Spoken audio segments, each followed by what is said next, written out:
नमस्कार दोस्तों, स्वागत है आपका स्टडी आईक्यू में। आज हम लोग एक बहुत ही दिलचस्प और बहुत ही जरूरी डिस्कशन करने वाले हैं एग्जामिनेशन पॉइंट ऑफ व्यू से। आप खबर देख सकते हो कि India honours late sultan Qaboos of Oman once Arabs world's longest serving leader. तो आज हम लोग बात करेंगे ये जो एक अवार्ड है, क्या अवार्ड है उसके बारे में बात करेंगे, कौन है सुल्तान कबूस ओमान के, इनफैक्ट ओमान के बारे में बात करेंगे। और इन जनरल मैंने आपसे कहा कि बहुत जरूरी डिस्कशन होगा क्योंकि यहां पे हम लोग प्रीलिम्स पॉइंट ऑफ व्यू से बहुत ही इंपॉर्टेंट इंफॉर्मेशन जानेंगे।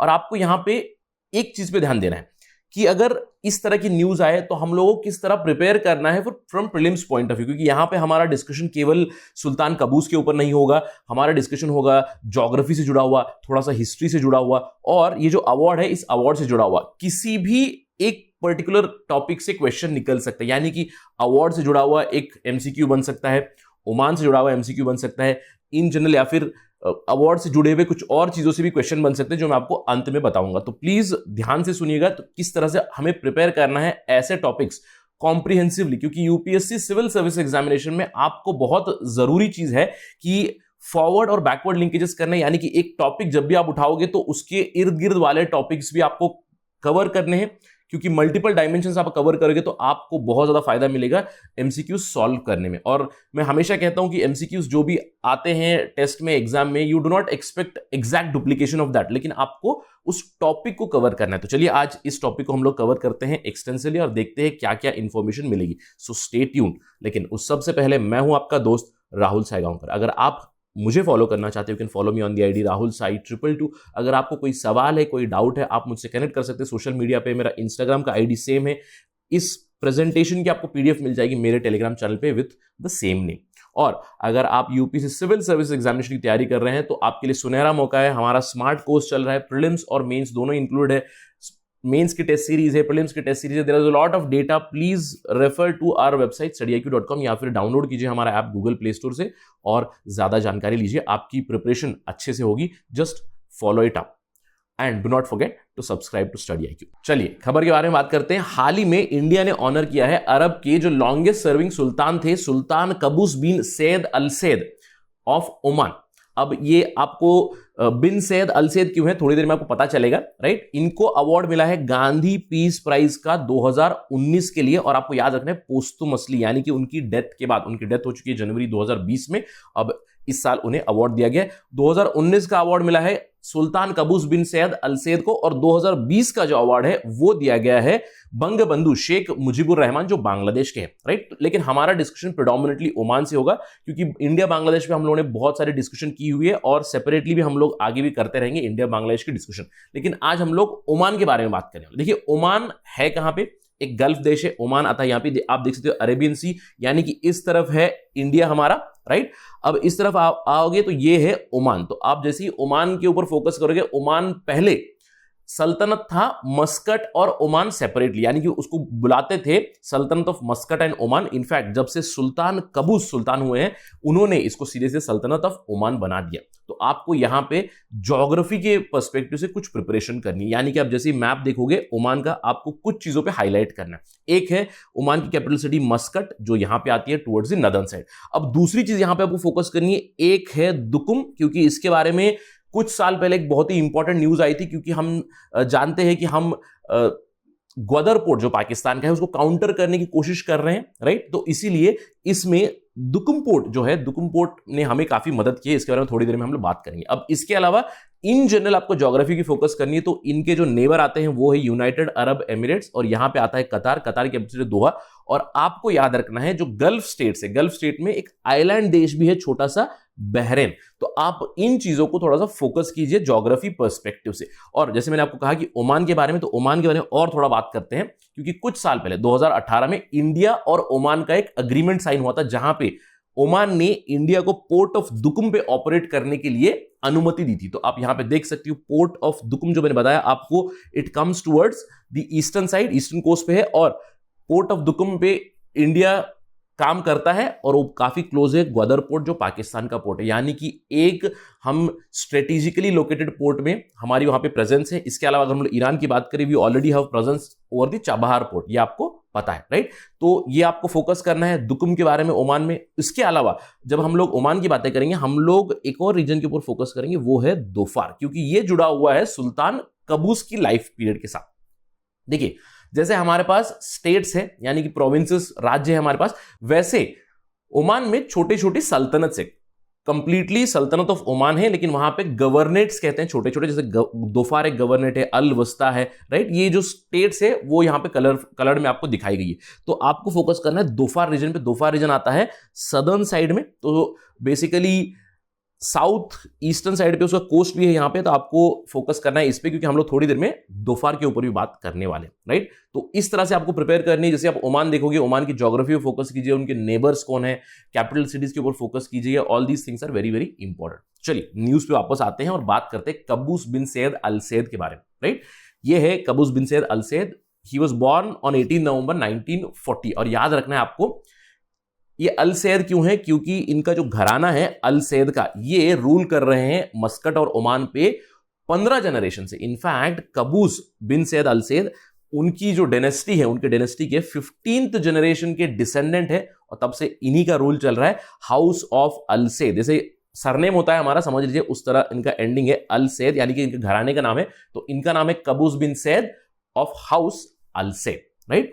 तो ये सुल्तान बने 23 जुलाई 1970। इसकी स्टोरी काफी इंटरेस्टिंग है, हम थोड़ी देर में बात करेंगे। तो सुल्तान बने 1970 में, और ये सुल्तान रहे 2020 तक, 10 जनवरी 2020 तक, जब उनकी मृत्यु हुई तब तक ये सुल्तान रहे हैं ओमान के।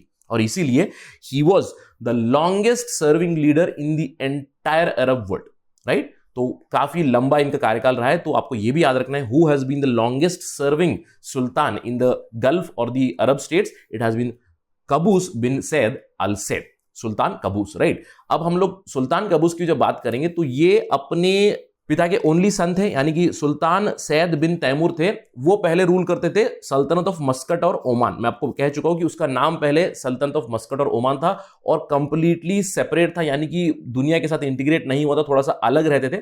तो कबूस अकेले बेटे थे, वो एजुकेट हुए इंग्लैंड में, सफक इंग्लैंड में उन्होंने अपनी एजुकेशन पाई। उसके बाद ग्रेजुएट होने के बाद उन्होंने रॉयल मिलिट्री एकेडमी में भी वहां पे भाग लिया, और उसके बाद उन्होंने ब्रिटिश आर्मी में भी सर्व किया। तो इसकी वजह से उनके पिता सैद बिन तैमूर और सुल्तान कबूस जो है, उनके रिलेशन कुछ अच्छे नहीं थे।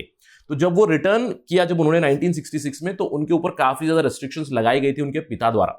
तो इसके चलते उन्होंने 4 साल बाद 1970 में ब्रिटिश की मदद से, ब्रिटिश फोर्सेस की मदद से उन्होंने अपने पिता को डिपोज कर दिया, यानी कि एक कू डी एटा हुआ यहां पे, और उन्होंने अपने पिता को डिपोज कर दिया और खुद सुल्तान की गद्दी पे बैठ गया। और his father was exiled later on to Dubai, right. तो यहां पे ब्रिटिश सपोर्ट कैसा हुआ, ब्रिटिश की फोर्सेस भी आई थी ओमान में। अब इसके बाद जो सल्तनत ऑफ ओमान और मस्कट थी, वो बन गई सल्तनत ऑफ ओमान, और जिसपे रूल शुरू हुआ सुल्तान कबूस का। अब सुल्तान कबूस एजुकेटेड थे, वेस्टर्न एजुकेटेड थे, तो उन्होंने काफी सारी चेंजेस लाई अपनी सल्तनत में।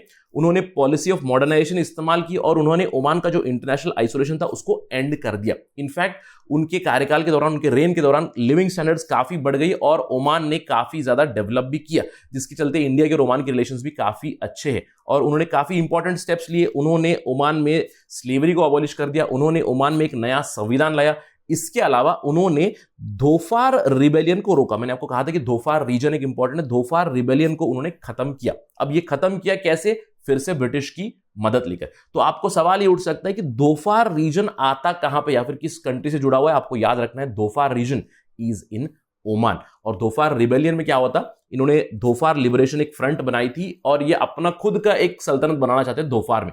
इनफैक्ट ये सुल्तान कबूस जो है, उनके पिता के टाइम से रिबेलियन चल रहा था, लेकिन 1970 के बाद जब वो सुल्तान बने, 6 साल के भीतर उन्होंने रिबेलियन को क्वेल कर दिया और इस एरिया को इंटीग्रेट कर दिया ओमान में, राइट। तो काफी इंपॉर्टेंट इनकी पॉलिसीज रही है। तो ये है सुल्तान कबूस के बारे में बात। और सुल्तान कबूस से जुड़ी हुई एक बहुत ही इंटरेस्टिंग चीज है। देखिए, सुल्तान कबूस हेल्थ से सफर तो कर रहे थे, हेल्थ क्राइसिस चल रहा था, तो वो जनवरी 2020 में उनकी मृत्यु हो गई। लेकिन एक बहुत ही इंपॉर्टेंट डेवलपमेंट हुई, कबूस के बच्चे नहीं।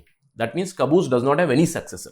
तो उन्होंने क्या काम किया, उन्होंने अपनी जो रॉयल कोर्ट है उसे पावर दे दी कि आप मेरा सक्सेसर डिसाइड कीजिए कंसेंसस के साथ, राइट। और इन्हें पता था कि कंसेंसस में कोई प्रॉब्लम हो सकती है, तो इसीलिए सुल्तान कबूस ने क्या था, उन्होंने एक पत्र छिपा के रखा हुआ था, एक लेटर ही हिड इट, जिसमें उन्होंने सक्सेसर का नाम दिया हुआ था। तो इनके मृत्यु के बाद हुआ वही, तो रॉयल कोर्ट में एक कंसेंसस डेवलप नहीं हुआ, तो रॉयल कोर्ट ने फाइनली डिसाइड किया कि हम लोग सुल्तान कबूस का लेटर निकालते हैं और देखते हैं, और उसमें उन्होंने सक्सेसर का नाम पढ़ा, तो उसमें लिखा हुआ था उनके कजिन का नाम हैतम बिन तारिक, जो अभी फिलहाल ओमान के सुल्तान है। तो आपको जानना है सुल्तान कबूस की डेथ के बाद जनवरी से अभी है सुल्तान हैतम बिन तारिक, जो करंट इनकम्बेंट सुल्तान है ओमान के, राइट। तो ये सब तो इंफॉर्मेशन हुई सुल्तान कबूस के बारे में, उन्हें जो गांधी पीस अवार्ड मिला है। तो अब बात करते हैं हम लोग फिर से एक और प्रीलिम्स पॉइंट ऑफ व्यू से, गांधी पीस अवार्ड क्या होता है। तो अभी तक हम लोगों ने ओमान के ऊपर फोकस किया, ओमान के रीजन्स के ऊपर फोकस किया, सुल्तान कबूस के ऊपर फोकस किया। अब हमें इस अवार्ड के ऊपर फोकस करना चाहिए, क्योंकि यहां पे आपको कुछ बहुत ध्यान से देखना पड़ेगा। एक सिंपल सा सवाल बन सकता है, consider the following statements with respect to Gandhi peace prize. और यहां पे जो स्टेटमेंट्स मैंने दिए हुए हैं ये सारे एब्सोल्युटली राइट स्टेटमेंट है, क्योंकि this is the factual information. इसे थोड़ा सा ट्विस्ट करके, ट्वीक करके आपको दिया जा सकता है। सबसे पहली चीज आपको जानना है, Gandhi peace award is given by the government of India, यानी government of India sponsored award है ये। कब शुरू हुआ? 1995 में। किसके लिए डेडिकेटेड है? ऑब्वियसली गांधी का नाम है, तो महात्मा गांधी को एक कॉमेमोरेट करने के लिए अवार्ड शुरू हुआ। कब शुरू हुआ? 1995 में। 1995 was 125th birth anniversary of Mahatma Gandhi. अब ये अवार्ड किसे मिलता है? आपको याद रखना है, ये अवार्ड मिलता है इंडिविजुअल्स को, यानी कि लीडर्स को, इंडिविजुअल्स को। ऐसा नहीं कि पॉलिटिकली लीडर होने चाहिए, कोई भी हो सकता है, या फिर एक इंस्टीट्यूशन को भी मिल सकता है। आपको फोकस करना है यहां पे, जो कंट्रीब्यूट करेंगे towards social, economic and political transformation through Gandhian methods. आपको याद रखना है, through Gandhian methods. This is very very important. अब इसके अलावा इस अवार्ड के साथ क्या मिलता है? 1 करोड़ रुपए कैश मिलता है, और ये कैश आप किसी भी करेंसी में ट्रांसफर करा सकते हो, और एक प्लाक और एक साइटेशन भी मिलती है, राइट, यानी कि मेमेंटो और एक साइटेशन भी मिलता है। अब इसके अलावा किसे मिल सकता है? आपको ये याद रखना है, it is open to all. Normally हम लोग जब ऐसे स्टेटमेंट आते हैं ओपन टू ऑल, तो उसे रिजेक्ट करते रहते हैं। यहां पे आपको याद रखना है, it is open to all persons regardless of nationality, race, creed, gender, whatever, right. अब ये अवार्ड डिसाइड कौन करता है? अब ये अवार्ड डिसाइड करता है एक जूरी।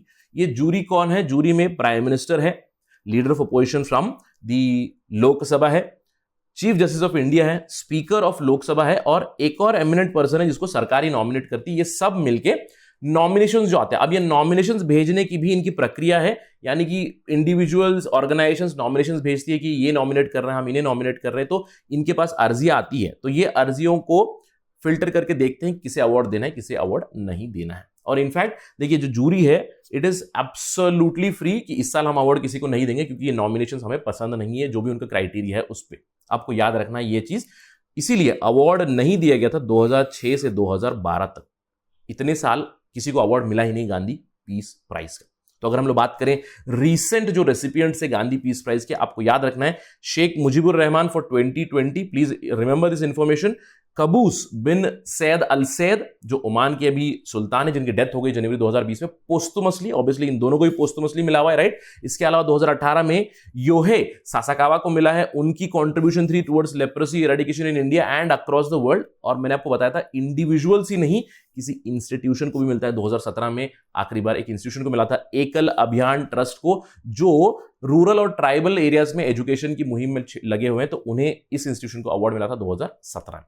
अब एक और चीज आपको बहुत जरूरी जाननी है, जैसे मैंने आपको कहा था कि सिंपल सी चीज आएगी, consider the following statements about Gandhi peace prize. आपको इसके ऊपर फोकस करना है। गांधी पीस प्राइज भारत की सरकार देती है, लेकिन इसी नाम से जुड़े हुए और भी कुछ चीज है, जैसे कि आपको देखना है गांधी पीस अवार्ड। प्लीज याद रखिए, गांधी पीस प्राइज नहीं, गांधी पीस अवार्ड है। ये एनुअली दिया जाता है 1960 से, लेकिन इसे देता है एक एनजीओ या फिर ऑर्गेनाइजेशन प्रमोटिंग एंड्यूरिंग पीस। अब इसके अलावा एक और है गांधी इंटरनेशनल पीस अवार्ड। आपको याद रखना है, इसे देता है एक लंदन बेस्ड ऑर्गेनाइजेशन या फिर फाउंडेशन, गांधी फाउंडेशन। तो आपको कंफ्यूज नहीं करना है गांधी पीस प्राइज जो सरकार देती है, उससे आपको कंफ्यूज नहीं करना है गांधी पीस अवार्ड या फिर गांधी इंटरनेशनल पीस अवार्ड से, क्योंकि ये दोनों अलग है। तो आप सवाल जब पढ़ोगे ध्यान से पढ़िएगा, consider the following statements about what, Gandhi peace prize और गांधी पीस अवार्ड और गांधी इंटरनेशनल पीस अवार्ड। तो उसके ऊपर आप फिल्टर आउट कीजिए, स्टेटमेंट्स देखिए, अच्छे से read between the lines and try to eliminate the options, क्योंकि बहुत बार ऐसा होता है कि you do not know complete information. तो वंस यू एलिमिनेट तो आप आंसर पे आसानी से पहुंच सकते हो। तो that is it for today's discussion about Sultan Qaboos, about Sheikh Mujibur Rahman and the Gandhi Peace Prize. Thank you very much. Jai Hind.